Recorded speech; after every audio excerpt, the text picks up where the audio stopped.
seen a lot of people coming together and really getting involved. And even here, when we had the launch of the allotment, we must have had 60 or 70 people here who came along, and we had a barbecue and everybody looked around. And we had lots of people planting potatoes, and in fact they all wrote their names on the labels, and they're all going to come along hopefully in harvest time and see them dug up.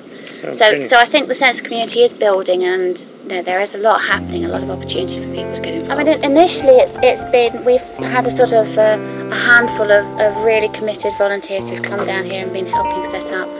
But really, it's such early days that we're just in the process of getting the thing running. And then we're going to have lots of community events and try and draw more people into it. Yeah. I mean, we've got lots of ideas here. We try and set up examples of how people could grow vegetables at home, things in boxes and in bags and old buckets, that sort of thing. And it's just to give people an idea and an opportunity to try out gardening without it being terrifying. There's all sorts of studies that connecting people back into the land and the soil and how it relieves stress, builds community. One of the huge problems in today's culture is the lack of investment in the park system. I mean, in the olden days, we all had a park keeper and everybody was involved in parks, and people learnt a little bit about gardening through parks, and then they learnt about growing vegetables with their parents and their grandparents, and that seems to have disappeared as people have less time and less available money to get involved in these sort of projects. And I think it's hugely important. I mean, how important is it for a child to know what a pea looks like before they eat it, or where a potato comes from? And we've had a lot of children here over the holidays who have quite happily planted things. So they said, oh, I'm not going to eat it because it's green. Or, oh, is that going to grow into a bean? Oh, I don't want that.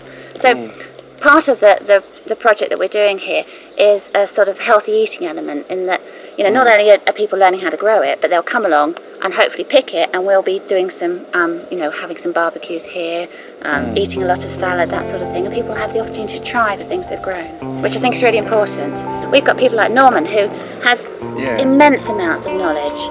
I mean, and really, we need people like Norman because they can teach the younger children, how to grow things, all about the soil, what the important things are in gardening. And it's connecting people up as well, isn't it? It's not just about gardening, it's about getting people talking together, getting people understanding that, children can get involved and children aren't scary, and that old people aren't scary, and that they can all build something together. So there's a lot of potential there for a lot of exciting things to happen. Hey, so would it have been the case that most people would get their food from the allotment a long time ago? What you did, you grew, and the point is, what you grew and eat, you eat in season. You didn't have, if we'll say potatoes, you grew enough to last you the whole season. When I used to go down when I was 6 and 7, my mother would dig a root out, or 2 or 3 roots, and I'd load up a bag and put it on her bicycle and wheel it home, 1.5 miles. But they laid on the ground, so they were pretty dry by the time I'd left school and got there. And you had them right the way through. You get the big ones for jacket potatoes and things like that. And then you had potatoes all the year round, so you didn't need to buy them.